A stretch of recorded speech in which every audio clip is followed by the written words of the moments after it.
안녕하세요. 저는 서울에 사는 김소연입니다. 오늘은 제 인생에서 가장 중요한 선택에 관한 사연을 들려드리려고 합니다. 이 이야기는 제가 결혼을 포기하게 된 과정인데, 그것이 단순한 이별 이야기가 아니라 제 엄마를 지키기로 한 결심에 관한 이야기입니다. 긴 영상이 될 것 같지만 끝까지 들어주시면 감사하겠습니다. 저는 38살 때까지 혼자였습니다. 물론 지난 10여 년간 몇 번의 연애를 했습니다만 모두 어딘가 이상했습니다. 어떤 남자는 저를 진지하게 생각하지 않았고 어떤 남자는 결국 다른 사람을 선택했습니다. 그렇게 실패를 거듭하다 보니 나이 38이 되었을 때는 나는 혼자 살아야 하는 팔자인가 보다라는 생각까지 들었습니다. 회사 일은 꽤 안정적이었습니다. 출판사에서 근무하고 있었는데 여러 해 경력을 쌓으니 나름의 위치도 있었습니다. 일이 있으니 혼자라는 게 특별히 외롭지는 않았습니다. 주말에는 책을 읽고 가끔 친구들을 만나고 엄마 아빠 댁에 가서 밥을 먹고 그렇게 지냈습니다. 그런데 친구가 소개팅을 권했습니다. 저는 웃으면서 거절했습니다. 요즘에 소개팅이 다 뭐 하는 짓이야. 괜찮은 남자는 이미 다 임자있지. 하지만 친구는 계속 권했습니다. 그리고 결국 저는 찰떡같이 넘어갔습니다. 첫 만남은 강남역 근처의 카페였습니다. 제가 먼저 도착했을 때 저는 거울 같은 카페 벽에 비친 제 모습을 몇 번이나 확인했습니다. 머리는 괜찮나? 화장은? 별 생각을 다 했습니다. 그런데 그 사람이 들어오자 그런 걱정들이 다 사라졌습니다. 그는 정확히 약속한 시간에 도착했습니다. 딱 3분 전에. 대부분의 남자들이 늦거나 너무 일찍 오는데 그는 정확했습니다. 그리고 들어오자마자 제 눈을 마주쳤습니다. 손을 내밀며 웃었습니다. 억지 웃음이 아닌 자연스러운 웃음이었습니다. 안녕하세요. 저 이영우라고 합니다. 목소리도 좋았습니다. 너무 크지도 너무 작지도 않은 듣기 편한 목소리였습니다. 그 이후 대화는 시간 가는 줄 모를 정도로 흘렀습니다. 대부분의 남자들이 자신의 경력이나 연봉, 직급 같은 것만 계속 얘기하는데 그는 달랐습니다. 저에 대해 물었습니다. 제 직업이 뭔지, 하루는 어떻게 보내는지, 요즘 행복한지, 앞으로의 꿈이 뭔지. 소연 씨는 언제 가장 행복하신가요? 그 질문을 받았을 때 저는 잠깐 생각에 잠겼습니다. 아무도 저에게 그런 질문을 한 적이 없었거든요. 책을 읽을 때, 특히 새벽에 일어나서 조용한 시간에. 책은 어떤 책을 좋아하세요? 그렇게 1시간 반이 지났습니다. 그리고 그는 말했습니다. 안타깝지만 이 정도면 괜찮은데 밥 먹을 시간이 된 것 같아요. 한 끼 할래요? 제가 동의했고 우리는 인근의 레스토랑으로 옮겼습니다. 그곳에서 저는 생각했습니다. 혹시 이 사람이 나한테 호감을 갖고 있는 건 아닐까? 혹시 이게 실제 나한테 관심이 있는 건 아닐까? 그 이후로 우리는 계속 만났습니다. 일주일에 2~3번. 때로는 영화를 보고 때로는 공원을 산책했습니다. 그리고 그는 계속해서 저를 깨우쳤습니다. 세상에는 이렇게 섬세한 사람도 있다는 걸. 3개월이 지났을 때 그는 저에게 물었습니다. 저 여기까지 오니까 좀 진지한 얘기를 하고 싶은데요. 소연 씨, 제가 마음에 드세요? 저는 웃으면서 대답했습니다. 네, 마음에 들어요. 그럼 결혼을 생각해 볼 수 있을까요? 저는 진지합니다. 마음이 철렁 내려앉았습니다. 결혼. 그 단어를 현실의 것으로 받아들이는 것이 처음이었습니다. 좋아요. 생각해 보겠습니다. 일주일 뒤. 저는 대답했습니다. 네, 결혼해요. 집에 와서 엄마에게 말씀드렸을 때 엄마는 울음을 터뜨렸습니다. 우리 딸이 결혼한다고? 네, 엄마. 괜찮은 사람이 나타났어. 엄마는 아빠를 불렀습니다. 그리고 여러 번 반복했습니다. 우리 소연이가 시집을 간다고. 우리 소연이가 어떤 사람인데? 좋은 사람이야? 응. 엄마, 이 사람은 달라. 진짜 달라. 상견례는 언제 할 거니? 빨리 해야지. 그리고 엄마가 뭐 준비해야 해? 돈, 반지, 엄마, 아직 남자 쪽하고 얘기 안 했어. 얘기 안 했으면 지금 해. 우리 어서 만나야 한다. 이렇게 좋은 날을 빨리 축하해 줘야지. 상견례 날짜가 잡힌 후 엄마는 마치 자기 결혼식을 준비하는 신부처럼 움직였습니다. 양장점을 찾아다니고 좋은 가방을 고르고 어떤 화장을 하면 좋을까? 바쁘게 움직이면서도 얼굴에서는 웃음이 끊이질 않았습니다.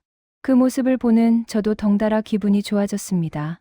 결혼 이야기를 꺼내진 않으셨지만 이렇게 원하고 계셨구나. 내심 이렇게 늦게 결혼을 하는 게 죄송스럽기도 했습니다. 하지만 뒤늦게라도 좋은 사람을 만나 결혼하게 됐으니까요. 행복한 모습을 보여주면 그게 효도일 것이라 생각했습니다. 아빠는 태평했습니다. 요즘 아버지들이 그렇듯이. 하지만 가끔 엄마와 얘기할 때는 웃음이 있었습니다. 우리 소연이 정말 좋은 사람 만났나 봐. 응. 말 들어보니까 정말 좋은 사람인 것 같더라고. 아, 그럼 다행이네. 우리 딸도 행복할 것 같으니까. 상견례 날짜는 11월에 어느 토요일로 잡혔습니다. 벌써 그날이 기다려졌습니다. 정말로 기다려졌습니다. 상견례 날 아침, 저는 미용실에 갔습니다. 웨이브 머리가 정말 잘 어울려요. 미용사는 제 머리를 매만지며 말했습니다.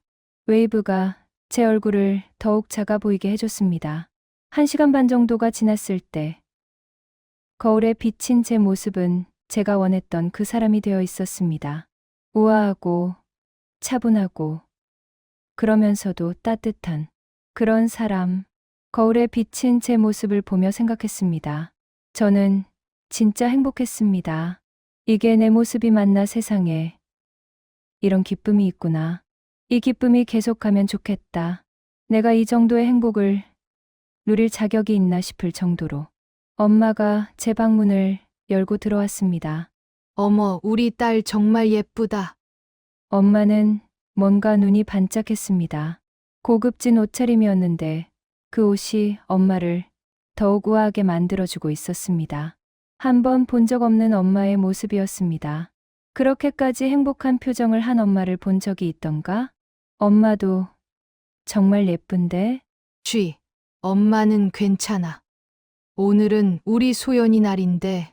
아빠가 현관에서 외쳤습니다. 우리 가야 한다. 식당에 먼저 가서 자리 확인하기로 했잖아. 식당은 강남의 한 고급 한정식당이었습니다.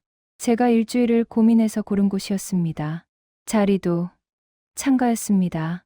밖에 보이는 서울의 가을날이 멋있게 담길 그런 자리. 우리는 먼저 도착했습니다. 정확히 1시간 전에. 자리 좋네. 이 정도면 충분하지? 아빠가 테이블을 둘러봤습니다. 흰색 테이블보, 꽃 장식, 부드러운 조명. 좋아. 되게 좋아. 내 답은 작았습니다. 이제 떨리고 있었거든요. 저는 이미 한 번 만나본 시부모님이지만 나의 부모님 앞에서 내 남자와 내 남자의 부모님을 만날 생각에 떨렸습니다. 이 모든 상황이 잘 풀릴까 떨렸고 부모님이 내 남자를 마음에 들어할지 떨렸습니다. 엄마도 떨리는 것 같았습니다. 손을 모아서 무언가를 중얼거리고 있었거든요. 기도하는 것 같았습니다. 하나님, 우리 소연이 남편 될 사람은 정말 좋은 사람이어야 해요. 우리 딸한테 좋게 대해줘야 합니다. 부탁드립니다. 그리고 정확히 2시에 문이 열렸습니다. 형우가 들어왔습니다. 그리고 바로 뒤에 시어머니가 들어왔습니다. 그 순간 엄마의 얼굴이 변했습니다. 색깔이 빠지는 게 보였습니다. 진짜로 색깔이 빠졌습니다. 엄마의 얼굴은 백지장 같았고 손은 떨리고 있었습니다. 지금도 생생합니다. 엄마, 손이 떨리던 모습이. 엄마가 든 물잔이 휘청거렸습니다. 엄마가 물잔을 내려놓자 물이 조금 흘렀습니다. 아빠가 엄마 손을 잡으려고 했습니다. 하지만 엄마는 손을 뺐습니다. 무릎 아래에 내렸습니다. 테이블 아래에서 주먹을 쥐고 있었습니다. 나는 뭔가 심각하게 잘못되었다는 걸 직감했습니다. 저건 그냥 상견례 자리가 떨려서 그러는 게 아니었습니다. 아이고, 세상 좁네. 이런 인연도 다 있다니. 그때 시어머니가 웃으며 말했습니다. 그 목소리는 밝았습니다. 정말 우연히 만난 옛 친구와 반갑게 인사하는 톤이었습니다. 자연스럽고 따뜻해 보이기까지 했습니다. 나는 그 순간 알아챘습니다. 엄마가 시어머니를 아는 거다. 아니, 서로가 서로를 아는 거다. 엄마는 대답했습니다. 하지만 그 대답은 갈라져 있었습니다. 네, 정말. 더 이상의 말은 없었습니다. 두 분이서 아는 사이예요? 예전에 잠깐 같이 일했었어. 그쵸? 이름이 미애 씨였나? 제 질문에 시어머니가 빠르게 대답했습니다. 예전에 같이 일했었다고? 어디서? 시어머니 입에서 친근하게 불리는 엄마의 이름에 저는 놀란 눈으로 엄마를 쳐다봤지만 엄마는 작게 고개만 끄덕거릴 뿐 별말이 없었습니다. 우와, 정말요? 두 분이 아는 사이셨단 말이세요? 어디에서 일하셨던 거지? 아주 옛날에 잠깐이야. 소연아, 엄마가 얼굴 표정이 어쩐지 불편해 보여 저는 일단 더 이상 이 이야기를 꺼내지 않기로 했습니다. 상견례는 계속 진행되었습니다. 형식적으로 마치 아무 일도 없었던 것처럼 형우는 저희 부모님에게 인사를 드렸습니다. 안녕하세요. 저 이형우라고 합니다. 소연이를 평생 사랑하겠습니다. 형우는 웃으며 넉살 좋게 저희 부모님 손을 덥석 잡았습니다. 아빠는 웃으며 손을 맞잡았습니다. 하지만 엄마는 손을 빼버렸습니다. 화장실 다녀올게요. 엄마는 약간 싸늘한 표정으로 화장실로 향하셨어요. 어색한 침묵이 식탁을 감쌌습니다. 시어머니가 그 침묵을 깨며 말을 꺼냈습니다. 두 분 고생이 많으셨겠어요. 아이를 키운다는 게 정말 힘들지요. 네. 정말이에요. 그래도 우리 형우가 착한 아이라서 많이 도와줄 거예요. 말은 자연스럽고 친절했습니다. 하지만 뭔가 어색했습니다. 마치 서툰 배우가 대사를 외우듯이 엄마가 돌아왔습니다. 눈이 빨갛게 부어 있었습니다. 화장실에서 울었다는 게 너무나 분명했습니다. 밥이 나왔습니다. 시각적으로 정말 예쁜 밥상이었습니다. 각종 나물 반찬, 따뜻한 국, 구수한 된장찌개, 부드러워 보이는 고기. 평소 같았으면 나는 이 음식들에 감탄했을 것입니다. 하지만 지금은 음식에 관심이 가지 않았습니다. 저의 관심은 온통 엄마에게 쏠려 있었습니다. 엄마는 젓가락을 거의 들지 않았습니다. 밥 한 숟가락을 입에 넣었다가 마치 억지로 음식을 먹는 것처럼 느릿하게 삼켰습니다. 우리 엄마는 평소에 음식을 맛있게 먹는 사람입니다. 반찬 남기면 아깝잖아 하면서 말입니다. 하지만 그날은 달랐습니다. 젓가락이 엄마 손에서 떨리고 있었습니다. 나는 엄마를 바라봤습니다. 그러다가 시어머니를 바라봤습니다. 혹시 내가 뭔가 놓친 게 있나? 아빠도 뭔가 눈치챘는지 엄마를 계속 바라보고 있었습니다. 형우와 시부모님은 계속 밥을 먹고 있었습니다. 아무것도 모르는 듯이 식사는 끝났습니다. 처음 기대했던 따뜻한 상견례는 없었습니다. 대신 뭔가 눌리는 듯한 분위기만 있었습니다. 계산을 하고 나왔을 때 모두가 어색한 인사를 했습니다. 형우는 또 뵙겠습니다라고 인사드렸습니다. 그리고 엄마 손을 잡으려고 했습니다. 하지만 엄마는 이미 몸을 돌리고 있었습니다. 집에 가는 차 안에서 아무도 말을 하지 않았습니다. 침묵만 있었습니다. 그것도 무거운 침묵이었습니다. 내가 참다 못해 말을 걸었습니다. 엄마, 뭐가 문제야? 엄마는 창밖을 보고 있었습니다. 자동차가 강남의 거리를 지나가고 있었습니다. 아직도 가을의 날씨는 좋았습니다. 하지만 그것이 지금은 무의미했습니다. 엄마는 오랫동안 말을 하지 않았습니다. 정말 오래. 저는 긴 정적을 참다 못해 다시 물었습니다.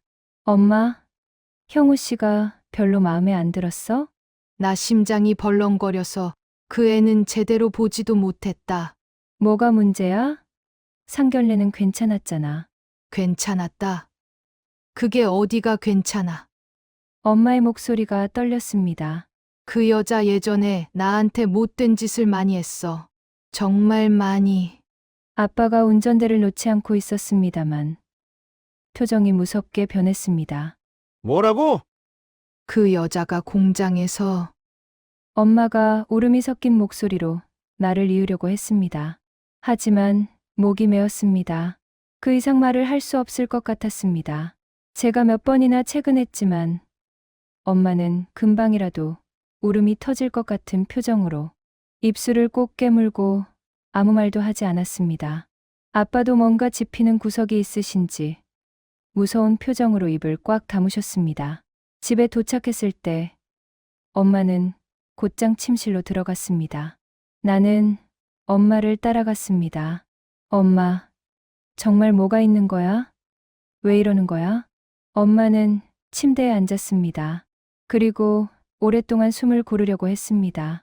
그 모습이 마치 과거의 상처에 다시 빠져드는 것처럼 보였습니다.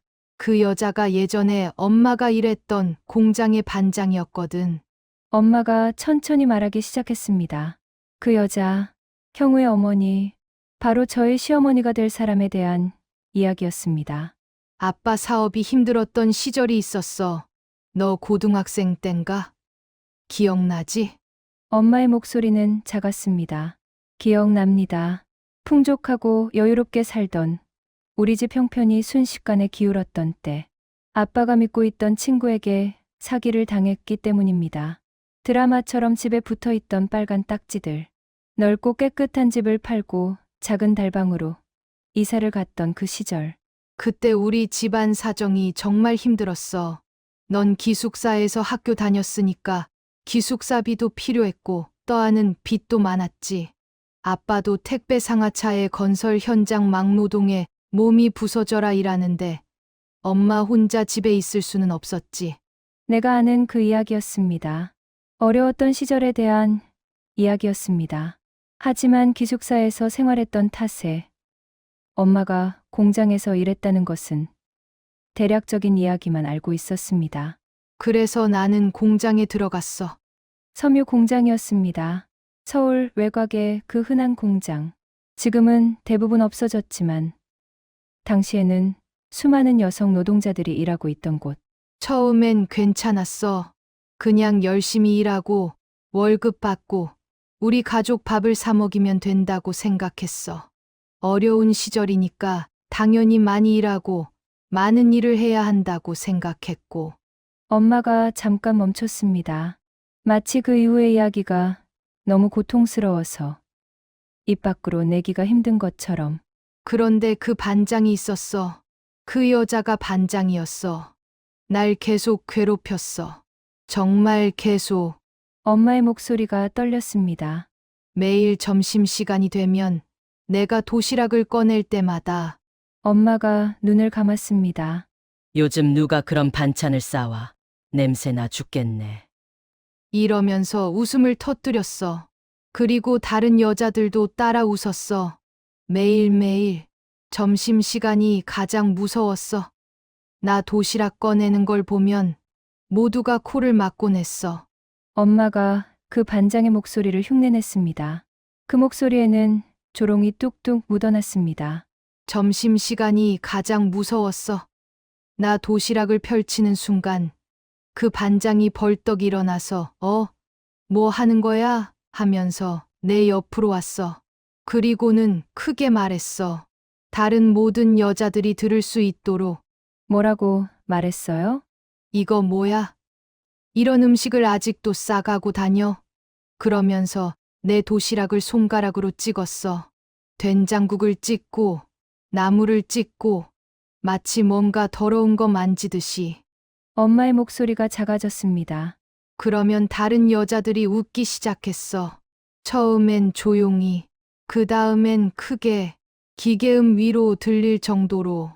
그 반장이 계속 말했어. 시골에서 살다 와도 이 정도는 알아야지. 요즘 사람들은 다 뭐 이런 거 먹어? 냄새 나 죽겠다고. 그러면서 코를 잡았어. 실제로는 냄새가 나지 않아도 자꾸만 냄새라고 반복했어. 다른 사람들의 반찬과 내 반찬이 크게 다를 바가 없었음에도 그렇게 나만 괴롭혔어.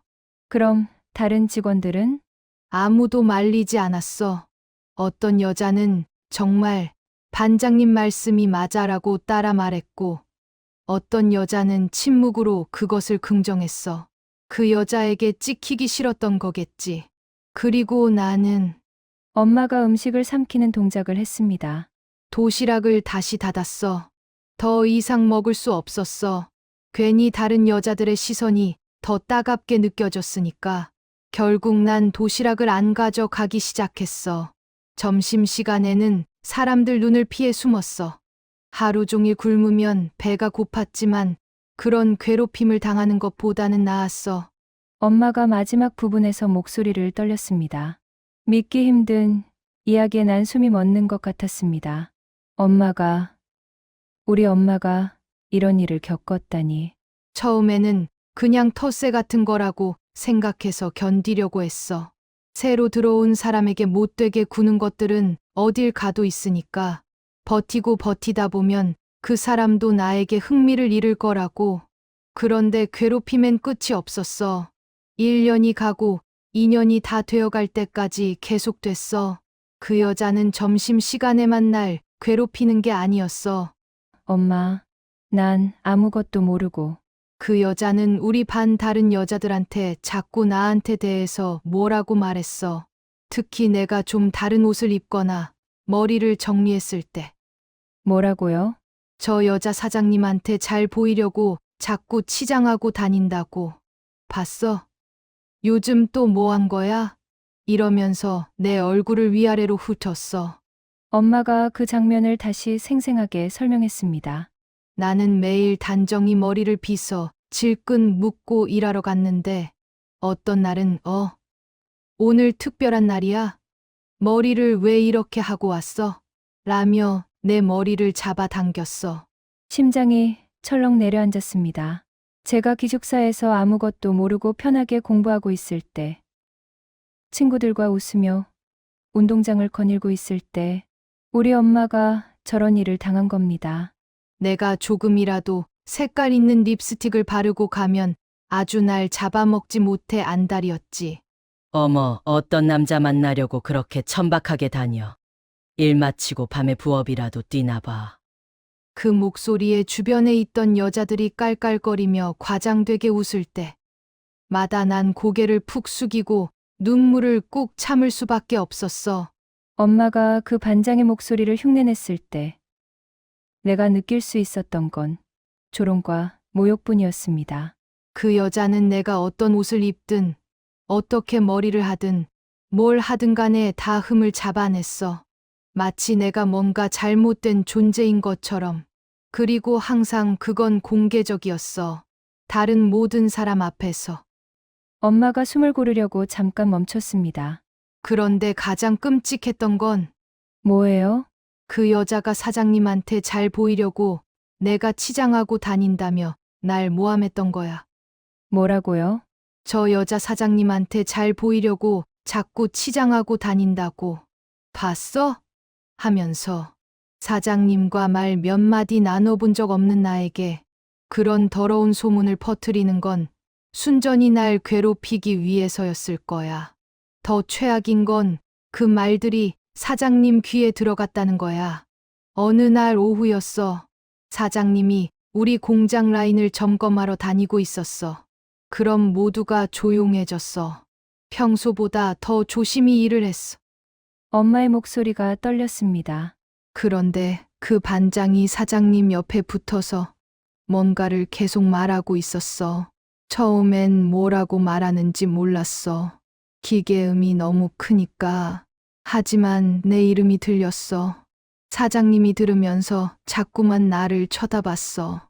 그리고 그 반장이 말하는 걸 더 자세히 듣기 위해 우리 라인 쪽으로 다가왔어. 그 반장이 사장님 귀에 대고 뭔가를 자세히 설명하고 있었어. 그때의 기억을 떠올리는 것이 괴로운지 엄마의 주먹진 손이 하얘졌습니다. 부들부들 떨리는 그 손을 저는 말없이 감싸쥐었습니다. 그날 점심시간이 끝날 때쯤이었나? 그 여자 무리 중 한 명의 여자가 나에게 다가왔어. 사장님이 나를 찾는다면서 난 무슨 일인가 싶었지. 혹시 잘리기라도 하면 큰일 하니까 걱정도 되고. 그때 그 여자가 웃고 있는 걸 봤어. 뭔가 잘못됐구나. 그래도 갈 수밖에 없었지. 사장실에 들어가자 사장이 문을 닫고 소파에 편히 앉으라는 거야. 엄마는 무슨 일일까 겁을 내며 쭈뼛쭈뼛 앉았지. 근데 난 미애 씨가 그런 마음 가지고 있는지 몰랐네. 편하게 말하지 그랬어. 사장이 더럽게 웃으며 내 옆에 앉아 내 손을 주무르더구나. 난 깜짝 놀라 손을 뿌리치며 지금 뭐 하시는 거냐고 소리를 질렀지. 그러자 사장이 능글맞은 표정으로 말하더구나. 정숙 씨가 다 이야기해줬어요. 부담 가지지 마. 요즘 같은 세상에 내 마누라 모르게 몰래 만나면 그뿐이야. 지금 무슨 얘기를 하시는 거예요? 내가 소리쳤지. 사장은 나의 행동을 가벼운 반항 정도로 생각했던지 이번엔 어깨를 감으며 내 귓가에 속삭였지. 사장실은 싫어? 그럼 뭐 어디 호텔이라도 잡을까? 뭐라고요? 노골적인 단어에 엄마는 벌떡 일어나 사장을 밀쳤단다. 능글맞던 표정이 한순간에 차갑게 굳더구나. 난 뒤도 돌아보지 않고 뛰쳐나왔어. 나중에 다른 여자 동료가 말해줬어. 그 반장이 사장님한테 뭐라고 말했는지. 아, 그 여자 말이에요. 아침마다 자꾸만 자기 몸을 꾸미고 와요. 아마 사장님한테 잘 보이고 싶어서 그런 것 같아요. 일은 별로 잘 안 하면서 꾸미기는 잘하네요. 돈도 궁한 처지 같던데 일 마치고 맨날 어디 가는지 모르죠. 끔찍한 이야기에 눈물이 흘렀습니다. 언제나 씩씩하고 강해 보였던 엄마. 항상 밝게 웃으며 저의 슬픔을 감싸주던 엄마. 그런 엄마가 너무나 약하고 가녀린 존재로 느껴졌습니다. 내가 눈물을 흘리며 사장실을 뛰쳐나왔을 때도 그 여자들은 모여서 깔깔대고 있었어. 무슨 일을 당한지 뻔히 안다는 듯이. 그 중심에는 그 여자, 그래, 방금 전 상견례라고 우리랑 얼굴 맞대고 밥 먹던 그 여자가 있었다. 엄마도 결국엔 눈물을 흘렸습니다. 이번엔 제 주먹이 부들부들 떨렸습니다. 그 후엔 반장뿐 아니라 사장도 나를 괴롭히기 시작했어. 똑같은 일이라도 나에게만 불이익을 주곤 했지. 사장이 나한테 지적한 후 돌아가자 그 반장이 내게 와서 속삭였어. 봤지? 넌 여기서 영원히 밑바닥이야. 넌 이 공장에서 날 이길 수 없어. 엄마의 눈에서 눈물이 흘렀습니다. 청소 같은 일, 자빌이라고 생각되는 일들은 항상 나한테만 몰려왔어. 다른 여자들이 쉬고 있을 때 나는 화장실을 청소하고 사무실 바닥을 닦고 있었어. 엄마가 손을 움켜쥐었습니다. 20년이 지난 지금도 그 분노와 피해는 여전히 엄마 안에 남아 있었습니다. 그럼 일을 그만두시지 그러셨어요? 그만두면 뭐해? 그 월급이 없으면 우리는 어떻게 살아? 너희는 밥을 먹어야 하고 학교를 다니야 하고 일을 계속해야 했어. 엄마가 침대의 끝에 앉아 손으로 얼굴을 덮었습니다. 하루를 마칠 때마다 그냥 눈칫밥을 먹으면서 일을 했어. 기계음이 울릴 때마다, 누군가의 웃음소리가 나올 때마다 내 가슴이 철렁 내려앉았어. 그리고 화장실에 가서 혼자 울었어. 얼굴을 쓰려고 물로 씻었어. 그럼 아무도 내가 울었다는 걸 모를 테니까. 내 목이 메었습니다. 그렇게까지 힘들었던 엄마를 나는 몰랐습니다. 혹은 너무 어려서 알 수 없었습니다. 엄마가 마지막으로 말했습니다. 가끔 그 여자 얼굴이 꿈에 나온 적도 있었어. 깨보면 식은 땀으로 이불이 다 젖어 있더구나. 아버지 사업 재기 다시 성공하시고 엄마 심리 상담 다녔던 거 알지? 그게 다 그 여자 때문이었어. 트라우마라고 선생님이 그러시더라. 단지 생활고에 시달리고 사업 실패를 했던 순간이 힘들어서 상담 받으시는 거라고 막연하게 생각했는데 그게 아니었던 겁니다. 이제 많이 괜찮아졌다고 생각했는데 그 여자를 잊고 지낸 날이 더 많았는데 아까 상견례 자리에서 그 얼굴을 보자마자 주저앉을 뻔했어. 엄마와 눈물바람으로 그 밤을 지샌 후 저는 며칠을 생각했습니다. 그리고 형우에게 연락했습니다. 우리 만나야 할 것 같은데. 우리는 집 근처의 카페에서 만났습니다. 뭐가 있어? 왜 이렇게 급하게? 내가 심호흡을 했습니다. 당신, 어머니 예전에 공장에 다니셨던 것 같은데. 우리 엄마를 정말 심하게 괴롭혔대. 남자의 표정이 변했습니다. 뭐라고? 우리 엄마가? 시어머니. 아니, 당신 어머니가 우리 엄마 반장이었대. 남자는 웃음으로 부정했습니다. 그럴 리 없지. 우리 엄마가 그럴 리 없어. 엄마는 착한 사람이야. 뭔가 오해가 있는 것 같은데? 오해가 아니야. 우리 엄마가 직접 말한 거고. 아니 뭐. 그 시대에는 다들 그런 거 아니야? 공장 반장이 좀 엄했다고 해서 그게 뭐. 그 말을 들었을 때 뭔가가 내 안에 박혔습니다. 아, 이 사람이 엄마의 고통을 가볍게 넘어가려고 하고 있다. 나는 더 자세하게 설명했습니다.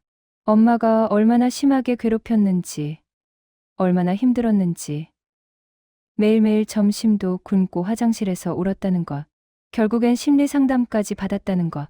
형우는 침묵했습니다. 네, 믿기 어렵겠지요. 자신의 어머니가 누군가에게 그렇게 악마같이 굴었다는 것. 저라도 단박에 믿기 어려울 겁니다. 그렇게 싱숭생숭한 마음으로 며칠이 지났습니다. 형우에게 전화가 왔습니다. 소연아, 내가 엄마한테 얘기했어. 우리 엄마랑 너네 어머니랑 있었던 일들. 그리고 좀 화도 냈어. 엄마가 왜 그런 짓을 했는지. 그는 며칠간 저를 어르고 달래더군요. 지나간 일, 오래된 일 아니냐. 어머님들끼리의 일로 우리 사이가 멀어지는 건 말이 안 된다. 결혼은 그대로 진행해야 한다. 뭐 그런 말들이었습니다. 저는 도저히 확신이 서지 않더군요. 아무리 이 남자가 좋은 사람이어도, 내가 이 사람을 사랑한다 해도 그런 여자를 내 시어머니로 모시고 평생을 살 수 있을까? 우리 엄마를 지독하게 괴롭힌 그 여자를. 저의 이런 태도가 짜증났던지 며칠이 지나자 형우는 결국 소리를 지르기 시작하더군요. 우리 엄마도 펑펑 울면서 말했어. 안 좋은 기억이라고. 그때 자기도 힘들었다고. 그런데 넌 내 엄마를 이렇게까지 나쁜 사람으로 만들어? 내 귀를 의심했습니다. 그럼 우리 엄마는 아무 잘못 없이 괴롭힘 당하다가 평생 트라우마가 생긴 우리 엄마는? 야, 너네 어머니 짠한 건 알겠는데 그 오래된 일로 계속 물고 늘어지는 게 맞아? 막말로 너네 어머니가 일도 잘 못하고 진짜 사장한테 그런 마음이었을 수도 있지. 무작정 우리 엄마만 나쁜 사람이냐? 그 말에서 나는 선명하게 봤습니다. 이 사람의 진짜 모습. 그 다음부터 남자의 태도가 완전히 바뀌었습니다. 저와 처음 만났을 때 그는 정말 다정했습니다. 나를 맞춰 전화를 하고 내 말에 귀를 기울이고 내가 힘들 때 옆에 있어줬습니다. 마치 그것이 자연스러운 것처럼. 하지만 지금은 달랐습니다. 우리 엄마가 뭐 잘못했다고 그러냐? 과거 일 좀 가지고 너무 예민한 거 아냐? 전화 통화를 할 때도 그의 목소리에는 짜증이 묻어나왔습니다. 그래도 우리 엄마한테 사과라도 하셔야 된다고 생각해. 뭐 사과. 근데 너 생각 안 했어. 결혼하면 내 엄마가 시어머니가 되는 거고 평생 그 사람과 지내야 한다는 걸. 그런데 이렇게 관계가 틀어져도 돼. 나는 할 말이 없었습니다. 소연아, 제발 어머니 이야기 좀 그만해. 내 결혼 때문에 우리 엄마가 상처받는 건 싫어. 그 말을 들었을 때 나는 거기서 무엇을 보았을까요? 나를 보호하려는 노력이 아니라 자신의 상황을 지키려는 필사적인 발버둥. 그리고 그 순간 나는 알았습니다. 이 사람이 나한테 다정했던 건 내가 필요로 하는 때에 필요한 것을 줬을 뿐이야. 그건 진짜 사랑이 아니었어. 그건 그냥 타이밍이 좋은 거였어. 내가 그의 어머니 문제로 불편해하자 그는 나를 위로하는 척 감정적으로 짓밟아 버렸습니다. 적어도 내 감정보다 자신의 편의를 택했습니다. 너는 너의 엄마를 지키는 게 아니라 네가 편한 대로 일 처리하려고 그러는 거야. 뭐라고? 너네 엄마가 한 일이 잘못된 거야. 그런데 넌 결혼 못할까봐 전전긍긍하면서 정작 내 엄마한테는 신경도 써주지 않잖아.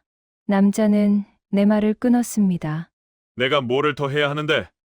내 엄마를 완벽하게 만들 수는 없잖아. 뭐를 더 해야 하냐고? 나한테 말했어야지. 이런 일이 있었다니 정말 미안해. 내 엄마 때문에 상처받으셨구나. 앞으로 더 조심하겠고, 우리 가족이 이 일을 제대로 받아들이겠다고. 나한테, 우리 엄마한테 말했어야지. 그건 너무 큰 바람 아닌가? 아니, 네가 나를 사랑한다면 그렇게 말했어야 했어. 처음 만났을 때를 생각해 봤습니다. 카페에서 만났을 때 그는 제 눈을 마주쳤습니다. 제 말을 들었습니다. 그건 연기였던 걸까요? 아니, 다시 생각해 보니 그건 연기가 아니었습니다. 하지만 우리 사이에 있던 감정들은 깊은 사랑이 아니었습니다.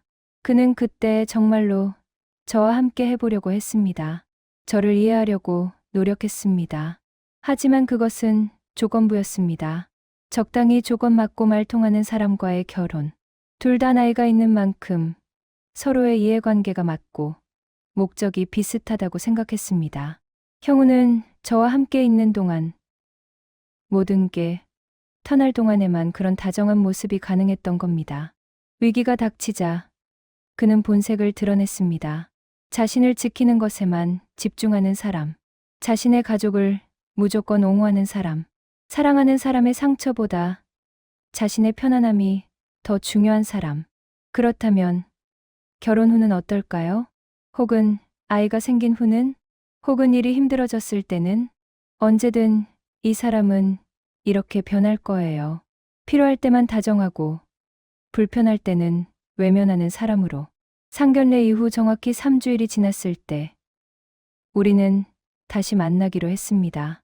그리고 그날 나는 말했습니다. 결혼 못해. 뭐라고? 결혼 안 한다고. 결혼 취소해. 그는 당황했습니다. 그리고 붙잡으려고 했습니다. 잠깐, 너무 성급하잖아. 우리 좀 더 얘기해봐. 엄마가 사과할 수도 있고. 이제서야? 너는 늘 이러니?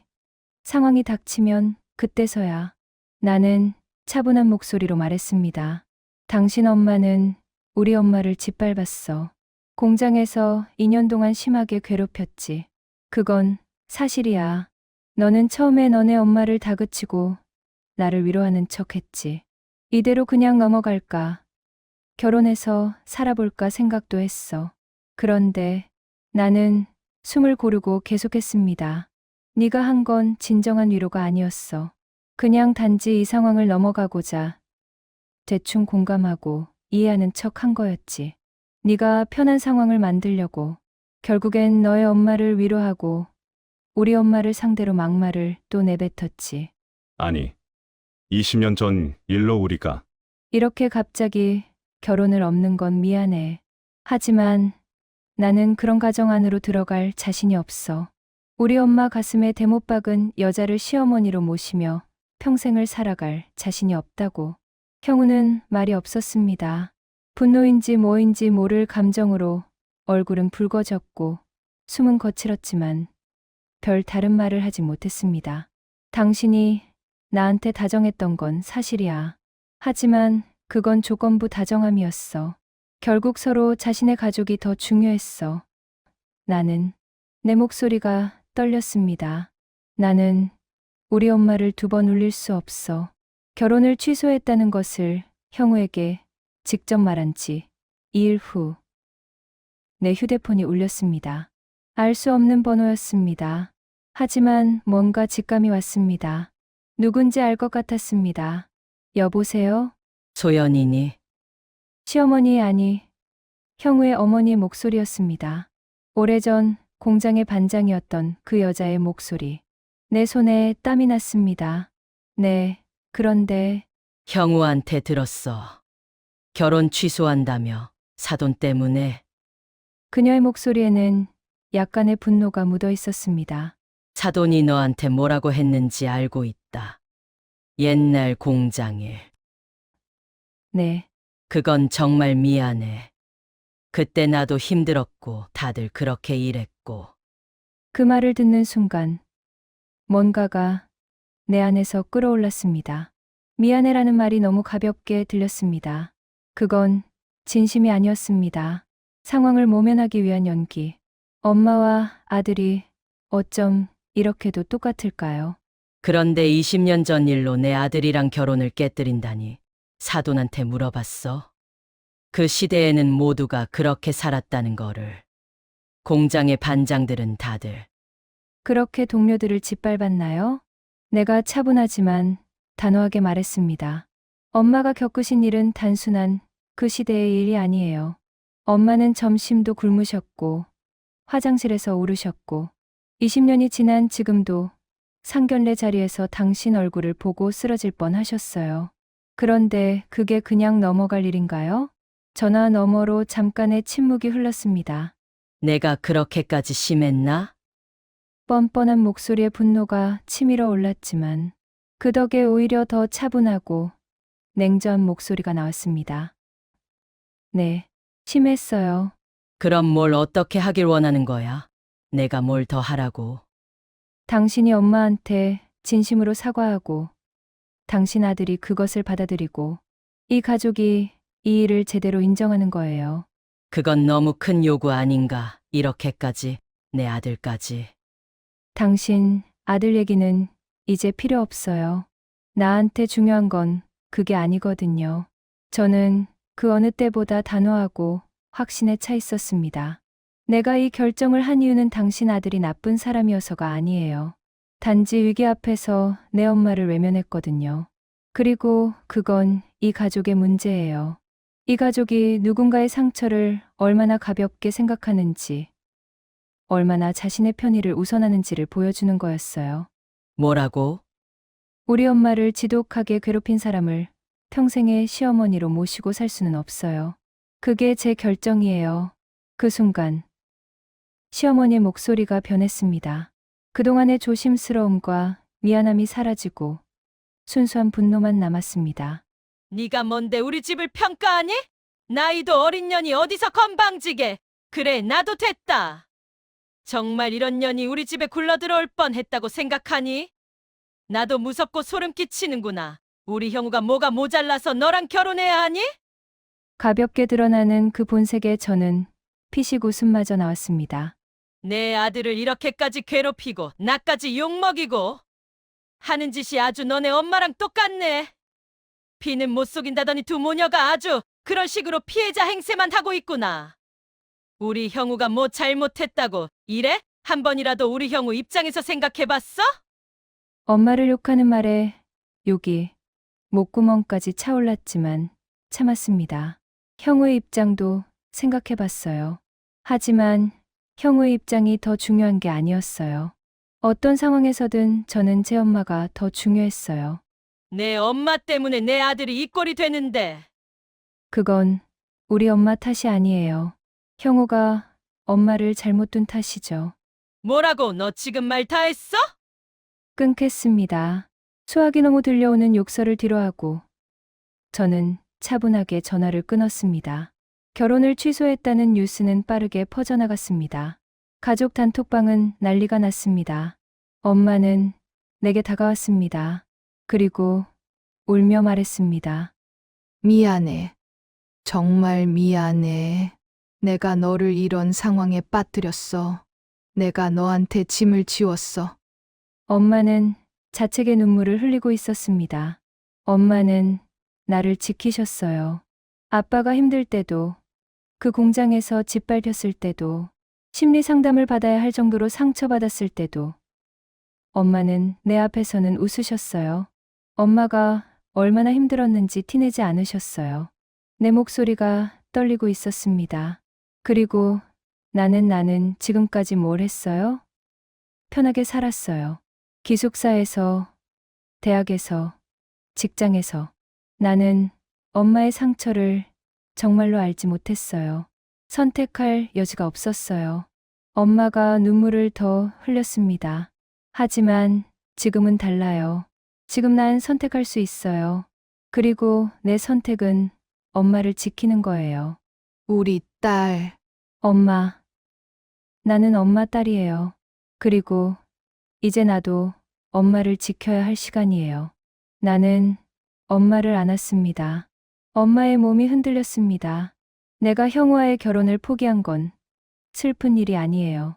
오히려 감사한 일이에요. 엄마가 엄마의 상처를 말씀해 주지 않았으면 난 평생을 그 사람과 살았을 거예요. 그리고 매일매일 후회했을 거예요. 나는 엄마의 얼굴을 들고 봤습니다. 엄마의 눈에는 눈물이 가득 차 있었습니다. 엄마, 많은 사람들이 사랑이라는 감정에 빠져서 결혼을 해요. 사랑이 영원할 거라고 믿고, 하지만 위기가 닥칠 때 그 사랑이 진짜인지 아닌지가 드러나요. 형우는 위기 앞에서 자신의 편안함을 택했어요. 그래도 넌 행복해야 하는데. 난 행복할 거예요. 엄마. 왜냐하면 나는 엄마와 함께 있거든요.